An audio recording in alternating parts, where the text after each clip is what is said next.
अस्सलाम वालेकुम viewers, welcome to daily success by K. इस वीडियो का टॉपिक है remedies for breach of contract.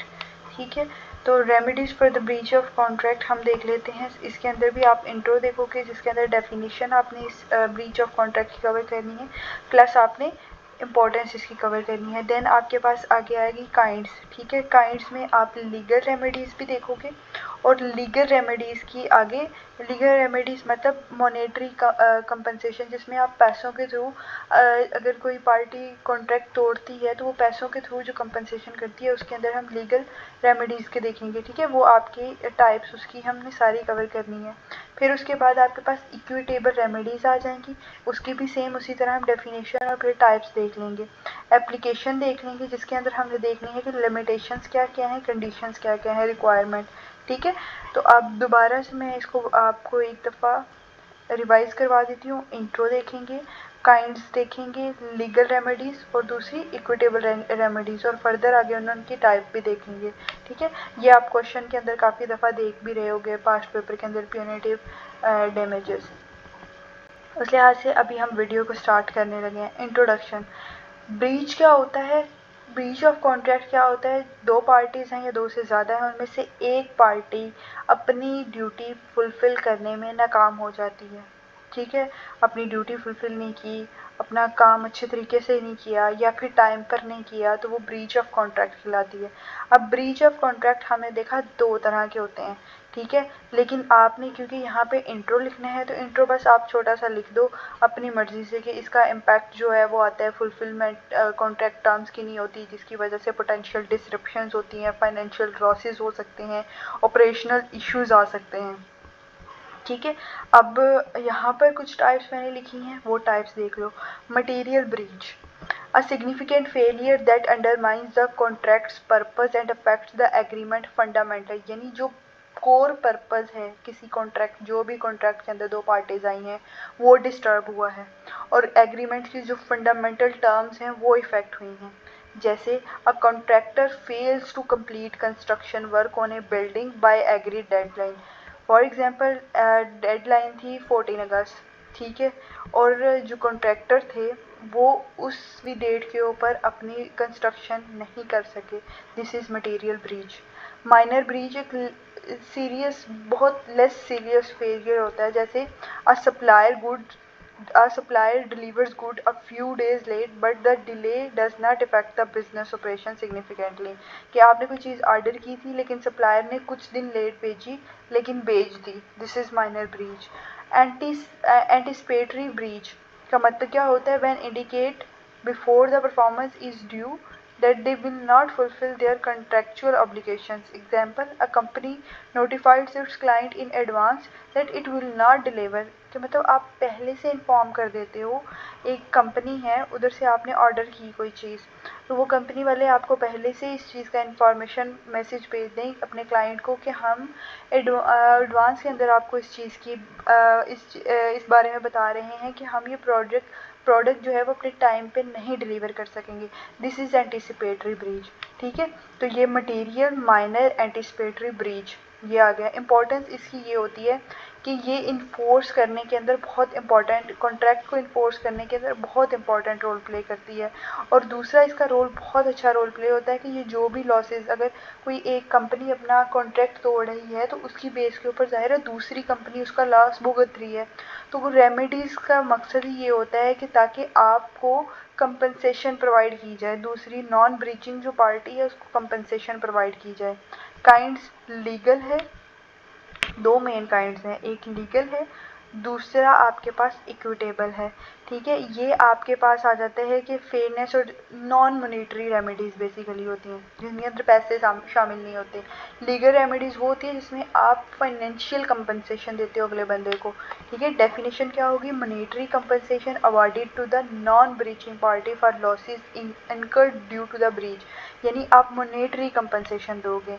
इसके अंदर आ गया compensatory damage, design to compensate the non breaching party for actual losses resulting from the breach, यानी एक्चुअल जो loss हुआ है, प्रॉफिट, उसको पैसों का नुकसान हुआ है, आप उसे वो टैक्स से प्रोवाइड करोगे।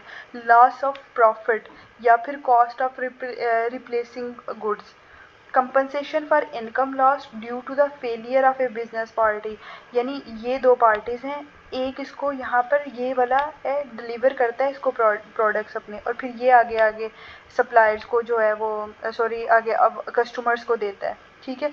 लेकिन इसने क्योंकि इसको टाइम पर प्रोडक्ट्स नहीं डिलीवर किए जिसकी वजह से इसको हुआ लॉस। अब वो जो लॉस हुआ है ना, तो ये पहली पार्टी इस पे इन्फोर्स कराया जाता है कि वो इस लॉस को कवर करेगी, ठीक है। तो ये आपके पास आ जाता है कंपनसेटरी। देन है subsequently कॉन्सिक्वेंटल damages, compensation for indirect loss, indirect जो लॉसेस होंगे वो आप कॉन्सिक्वेंशियल डैमेजेस के अंदर कवर करोगे। वो डायरेक्ट लॉसेस थे, ये इनडायरेक्ट लॉसेस हैं। प्यूनिटिव डैमेजेस आपके पास क्या होते हैं, awarded to punish the breaching party and deter future wrongful, ये बेसिकली होता ये है कि डेटरेंस में यूज़ होते हैं, यानी अगर आपने ये इसलिए कंपनसेशन दी जाती है, पैसों की अमाउंट इसलिए रखी जाती है ताकि जो जिस पार्टी ने कॉन्ट्रैक्ट तोड़ा है उसके ऊपर ये लाजिम हो कि आपने ये जो है वो कंपनसेशन करनी है और आप ही इसका पेमेंट करोगे, और वो नेक्स्ट टाइम एक तो जिसका नुकसान हुआ है उसकी भरपाई हो जाएगी, दूसरा जिसका नुकसान नहीं हुआ उसको जिसका नुकसान जिसने नुकसान किया है फिर वो नेक्स्ट के लिए तैयार रहेगा कि हमने ये नुकसान नहीं करना।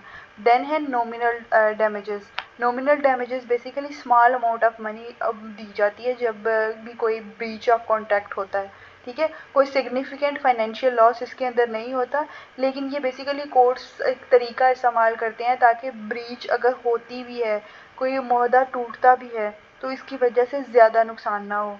एग्जाम्पल आप दे सकते हो कि if someone breaks that contract but the other party didn't really loss any money और सफ़र एनी हार्म, तो कोर्ट क्या करेगा कि उसकी बेस के फिर भी थोड़ी सी अमाउंट उसके ऊपर लग देगा, for example $1, to show that the कि आपने जो भी नुकसान किया है वो कोर्ट की नज़र में है और कोर्ट उसको देख रहा है, ठीक है।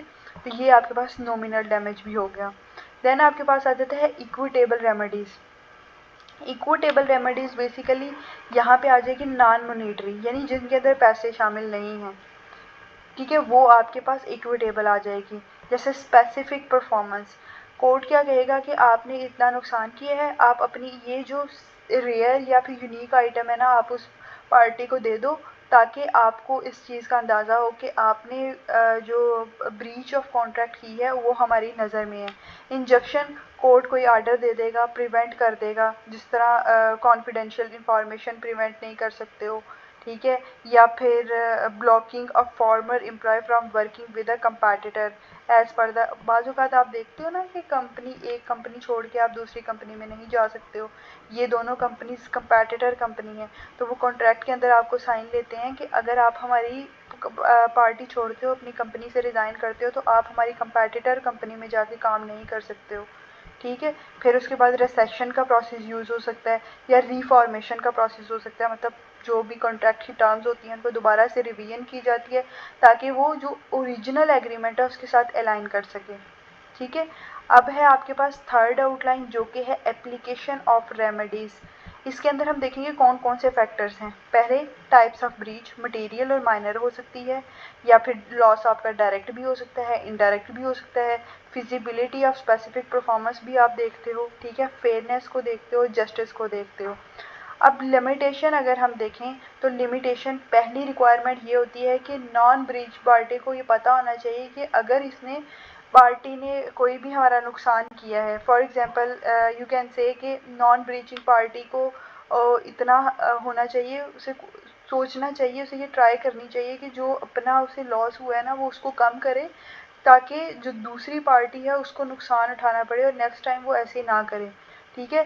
दूसरा इसका है लिमिटेशन और डैमेजेस, यहाँ पे लिमिट्स रखी जाती हैं कि कितनी डैमेजेस हो रही हैं, वो आप क्लेम जो करोगे वो डैमेजेस उतनी ही होंगी जितनी लिमिट्स बताई गई होंगी, उससे ज़्यादा आप जो है वो ऑफ़र नहीं कर सकते हो। और टाइमिंग ऑफ क्लेम का मतलब ये है कि आपको जल्द अज जल्द जब आप कॉन्ट्रैक्ट कोई ब्रीच होगा उसके फ़ौरन बाद आप उसके ऊपर एक्शन लोगे, क्योंकि अगर आप ज़्यादा टाइम लोगे तो हो सकता है कि आप इस डैमेजेस को क्लेम करने का या रेमेडीज़ को क्लेम करने का चांस ही खो दो, ठीक है। लीगल और कंट्रेक्चुअल कंस्ट्रेंट, इसका मतलब ये होता है द कॉन्ट्रैक्ट और the law might limit the types of damage you can claim. होता है ना बाज़ औक़ात कॉन्ट्रैक्ट के अंदर लिखा जाता है कि अगर आप ब्रीच ऑफ कॉन्ट्रैक्ट होता है या फिर हमारी तरफ से ये चीज़ पूरी नहीं होती तो आप इस लिमिट के अंदर हमें क्लेम कर सकते हो, इससे ज़्यादा आप हमें क्लेम नहीं कर सकते हो। तो ये लिमिटेशंस थी कुछ। Practical consideration is not important, but मैं यहाँ पे रोक रही हूँ, अगर आप स्क्रीनशॉट लेना चाहो तो इसका ले सकते हो।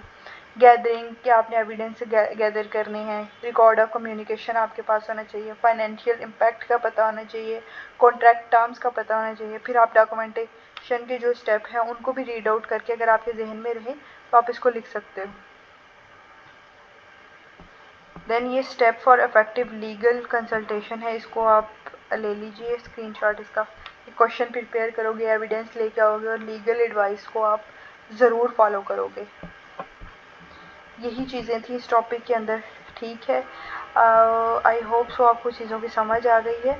तो नोट्स अगर आप चाहिए होगा तो लिंक दे दिया हुआ है डिस्क्रिप्शन बॉक्स में, आप वहाँ से मेरे से कांटेक्ट करके नोट्स इस सब्जेक्ट के ले सकते हो अगर आपको लग रहा है कि ये नोट्स बेहतर हैं तो। ठीक है, चलें जी, अल्लाह हाफ़िज़।